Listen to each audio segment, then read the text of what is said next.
Retrouvez Businesswoman avec MAF Pro. L'assureur des artisans, commerçants et professions libérales, c'est MAF Pro et c'est pour vous les pros. C'est la MAF.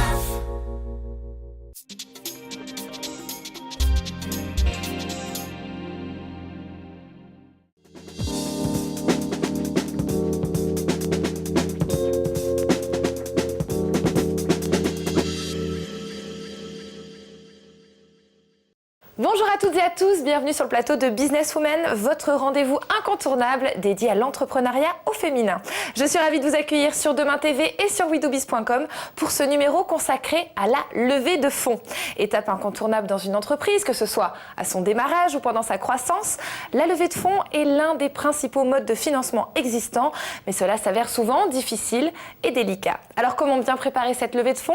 Comment optimiser les rencontres avec les investisseurs et surtout, comment gérer la pré-rencontre? Pour répondre à ces questions, je reçois Sandra Legel et Isabelle Rabier qui ont accepté de témoigner sur leur expérience. Mesdames, bonjour, bienvenue sur le plateau, je suis ravie de vous avoir avec moi. Alors j'ai envie de rentrer directement dans le sujet, on va commencer par vous Isabelle. Donc vous êtes la fondatrice entre autres de Joli Moi. Alors c'est vrai que quand on a des investisseurs face à soi, généralement on est obligé de passer par une étape qui est incontournable, qu'on ne peut pas éviter. C'est vraiment le pitch pour présenter son entreprise. Là, si je vous donne 30 secondes, est-ce que vous êtes capable de le faire ? Absolument, très important. Donc Joli Moi, c'est un concept de distribution alternative basé sur la personnalisation. Et donc on va proposer aux clientes de découvrir sur le site jolimoi.com leur match beauté. Et une fois qu'elles ont découvert les produits avec lesquels elles ont une vraie affinité, elles peuvent ensuite les tester grâce à un réseau de stylistes beauté indépendantes qui se déplacent gratuitement où elles veulent et quand elles veulent. Alors, je pense que ça fait même moins de 30 secondes, mais ça me paraît très clair déjà. Merci. Sandra Legel, vous êtes CEO de Biome Paris. Pareil, 30 secondes. Okay. Quel est le concept ? Donc Biome Paris réinvente les objets du quotidien pour les rendre smart et éco-conçus et design. En fait, ce qu'on souhaite, c'est rendre la vie plus facile pour les femmes et les hommes. Et par la suite, on souhaite créer une nouvelle éco-industrie. D'accord. Alors, quand on se lance dans la levée de fonds, généralement, on trouve des investisseurs, on l'a vu, mais avant de trouver ces investisseurs, comment on fait justement pour les rencontrer? Comment on trouve des investisseurs pertinents? Et comment vous avez fait cette démarche? Bon, on va continuer avec vous, Sandra, par exemple. Ouais, moi, j'ai eu de la chance. Moi, je suis très bien entourée. J'ai eu un ami, en fait, qui a cru dans le projet et lui, il connaît d'autres business angels. Ouais. Donc, c'est comme ça, en fait, très rapidement, on a levé donc 120 000 €. Parce que nous, la problématique qu'on a chez Biome Paris, c'est qu'on va fabriquer des objets, donc des produits, et donc il faut absolument trouver des moyens financiers pour payer les moules, parce que ça coûte excessivement cher. En plus, on veut faire du Made in France, donc voilà, donc on savait que dès le départ, on allait avoir un frein rapidement, et donc du coup, on s'est dit, voilà, on va faire une petite levée pour sécuriser la mise sur le marché de notre premier produit. Mais le fait de connaître quelqu'un, ça vous a aidé? Oui, Est-ce que le réseau a joué aussi de votre côté? Oui, absolument. Alors, moi, j'ai une première société qui s'appelle Dermance, et pour laquelle j'avais déjà levé 800 000 € en fait, auprès de Business Angel. Et pour répondre à votre question, il est certain que de participer au réseau, que ce soit des réseaux d'entrepreneurs ou d'aller moi, en l'occurrence, j'ai rencontré l'un de mes premiers investisseurs au G20 des entrepreneurs, qui était en fait un des co-entrepreneurs, mais un petit peu plus senior et qui investit beaucoup. Et à partir de là, effectivement, une personne en entraîne une autre. Et c'est comme ça que petit à petit, on rencontre des Business Angels qu'il faut bien sûr convaincre, mais déjà d'avoir des noms, ça sert. Et c'est ça un peu le nerf de la guerre, comment on fait pour convaincre un investisseur? Est-ce qu'il y a des petites astuces, des bonnes pratiques pour arriver à se vendre? Je pense déjà il faut être concerné et comprendre ce qu'on veut vendre. Ça veut dire voilà, la passion. Moi, je suis passionnée par ce que je fais. Moi, je crois vraiment que tous ces objets du quotidien, ils ont besoin d'un coup de neuf. Donc voilà. Et comme je me sens un peu comme un lead user, ça veut dire que j'utilise ces objets du quotidien. Malheureusement, parfois, ils ne sont pas efficaces. Donc pourquoi pas les refaire? Et c'est comme ça que voilà, je suis toujours concernée par tous ces soucis. Et à l'inverse, Isabelle, quels sont selon vous les écueils qu'il vaut mieux éviter? Alors, je pense que ce qui est très important déjà pour convaincre, c'est bien sûr son implication, mais c'est aussi l'équipe. Ça, c'est vraiment aujourd'hui ce qui ressort beaucoup des échanges moi, que je peux avoir. Et alors, les écueils à éviter, c'est de mal connaître son sujet. Moi, je pense qu'un écueil parfois on se voit et on rêve de certains types d'investisseurs. Je pense que la première chose, c'est de bien réfléchir à quel type d'investisseur on veut. Est-ce qu'on veut un business angel? Est-ce qu'on veut un fonds? Est-ce qu'on veut du financement friends and family, qui sont les amis, la famille pour démarrer? En fait, déjà, c'est faire un point sur ce type d'investisseur qu'on va aller voir, parce qu'en fonction de ce qu'on choisit, on ne va pas forcément préparer les mêmes documents. Et surtout, un fonds n'investit pas de la même manière, n'a pas les mêmes prérequis qu'un business angel. C'est pas les mêmes choses qu'ils vont chercher dans les projets, pas forcément. Même voilà. Donc il faut bien cibler et même au sein des business angels ou des fonds, après identifier lesquels correspondent à son projet. Parce que si on a un projet d'éco-design, de distribution comme le mien, ou un projet qui est dans les fintech, on va nécessairement s'orienter, que ce soit des personnes ou des fonds, vers des profils différents. En fait. Et comment on fait pour estimer un petit peu la valeur de son entreprise et les fonds qu'on va demander? On se fait accompagner en fait. Moi je suis accompagnée par 2 personnes qui m'accompagnent pour cette levée. Et voilà, c'est beaucoup d'échanges. Et après, moi c'est pas une partie que je maîtrise, que je connais. On a pu donner une valeur parce qu'on a pu créer des prototypes, on a pu déposer des brevets. Donc on sait qu'on a pu aussi déjà avoir des lettres d'intention d'achat. Donc tout ça, ça crée de la valeur.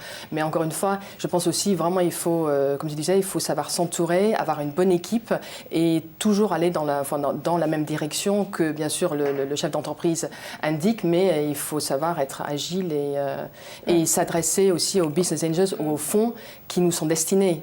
Dans mon cas, par exemple, il n'y en a pas 10 000, donc il y en a quelques-uns, donc il faut vraiment super bien préparer et vraiment s'adresser à eux et pas faire quelque chose de trop généraliste. Voilà. Et parce que du coup, quand on parle de levée de fonds, on parle bien évidemment d'argent, mais est-ce que c'est la seule chose qu'on attend d'un investisseur? Quelle est la relation après qu'on attend? Alors par rapport à la valeur, moi je trouve que la valeur d'une start-up, surtout sur des phases très amont, où il y a peut-être des intentions d'achat, mais il y a assez peu de chiffre d'affaires. Ça dépend aussi de l'étape. Mais quand il n'y a pas beaucoup de chiffre d'affaires, même s'il y a des brevets des actifs, c'est difficile de valoriser. Par contre, quand on y croit, il faut déjà avoir confiance dans la valeur de son entreprise. Moi, la réflexion, souvent je trouve qu'on donne 15 à 20%, quel que soit finalement le montant qu'on demande. C'est difficile d'aller en dessous de ça. Après, il faut aussi voir par rapport à sa dilution. Il faut pouvoir, je crois, soutenir plusieurs tours de financement tout en restant majoritaire, au moins, d'après moi, après le second tour. Si au bout du deuxième tour, déjà, on sait qu'on va être plus majoritaire en tant que l'entrepreneur opérationnel, même pour un prochain investisseur, ça va être difficile de suivre parce que c'est pas très rassurant de se dire que déjà, au bout du deuxième tour, le principal concerné, il a même plus la moitié de la boîte et qu'il a plus la prise de décision. Voilà, donc ça c'est important. Et la valorisation, après, elle se justifie aussi par les résultats financiers qu'on espère obtenir dans 5 ans, dans 10 ans. Bien sûr. Ça évolue, parce que justement, les business plans sont faits pour évoluer, ça on le sait, les investisseurs le savent aussi. Donc du coup, quid de votre entreprise demain, pardon? Comment voir l'avenir? Mais déjà avoir la vision, en fait, l'ambition, la vision. Voilà, aujourd'hui, moi, je fais un premier objet, mais en fait, on voit déjà, et dans le business plan, on l'a prévu, en fait. Et justement, on prévoit 3 levées de fonds. Parce que, comme je disais, voilà, on veut créer une nouvelle industrie. Le but, c'est quand même de faire des objets qui respectent l'environnement, qui sont mieux pour l'utilisateur, mais qui créent aussi, finalement, qui va contribuer à créer des emplois. Parce qu'il y a beaucoup de personnes, etc., qui disent, voilà, je fais ci, je fais ça, mais en tout cas, pour moi, là, quel est le but final? Mais c'est de créer des emplois, clairement. Et donc, c'est vrai qu'aujourd'hui, je suis à Paris, mais je ne suis pas d'ici. Enfin, déjà, je suis hollandaise, mais je veux dire, ma société, j'espère que l'usine, on va pouvoir l'installer dans l'Oise et pouvoir créer des emplois Voilà. Oui, pour répondre à votre question sur la vision, évidemment, il faut avoir une vision et une ambition. Et après, moi, j'ai une ambition très forte pour Jolie Moi. Je veux vraiment révolutionner la distribution des produits de beauté. C'est 7 milliards d'euros en France. Principale concurrence, c'est Sephora aujourd'hui. Donc voilà, il y a beaucoup de choses à faire, ça bouge beaucoup. Maintenant, chacun peut avoir une ambition variable et ça ne met pas moins de valeur sur le projet. On peut aussi avoir envie de faire une société un peu moins grosse. Mais du coup, effectivement, les financements doivent être adaptés. Et juste pour répondre à votre précédente question, ce qu'on attend d'un investisseur, c'est de l'argent. Par contre, bien évidemment, il faut être très prudent parce qu'une fois qu'on c'est comme un mariage en quelque sorte, et une fois qu'on a investisseur, alors on a un pacte d'actionnaires, bien sûr, on a une sorte de contrat avec lui qu'il faut absolument faire et rédiger, mais néanmoins, voilà, il va rester avec vous pendant souvent longtemps, surtout s'il investit au début, avant qu'on fasse une cession ou qu'il soit racheté par un autre investisseur potentiellement.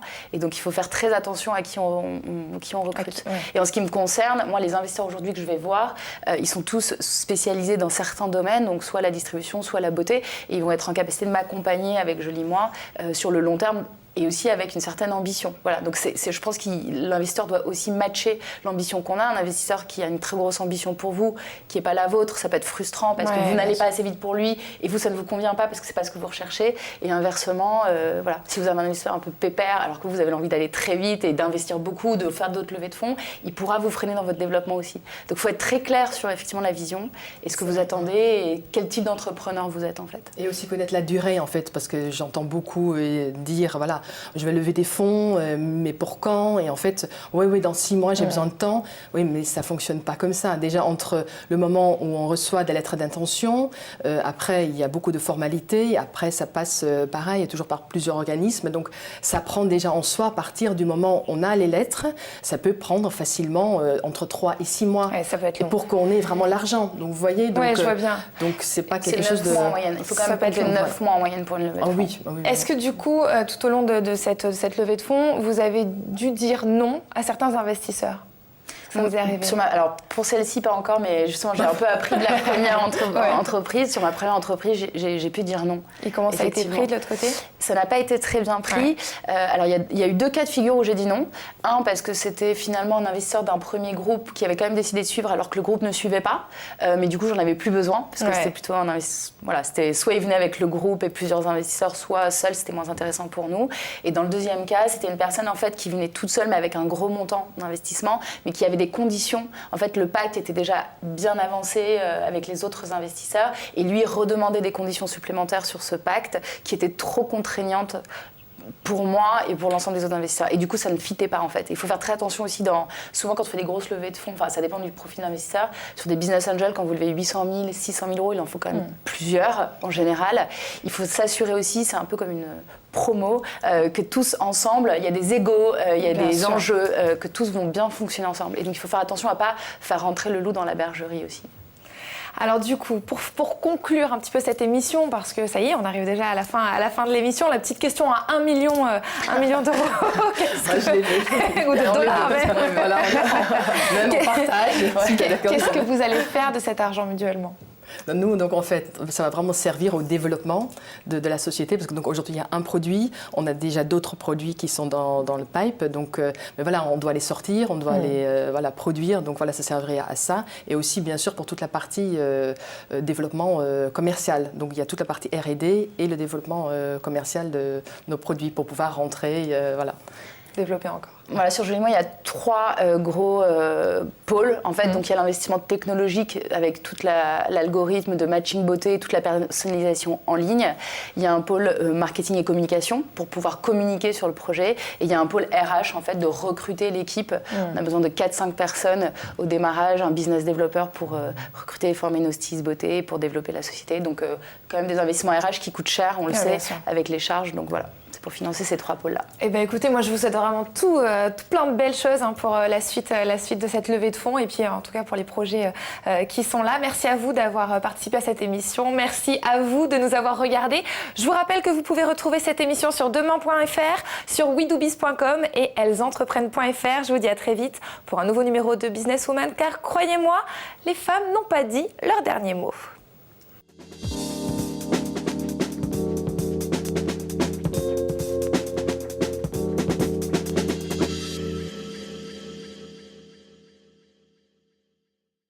Businesswoman vous a été présenté par MAFPRO. L'assureur des professionnels et de la santé collective, c'est MAFPRO et c'est pour vous les pros.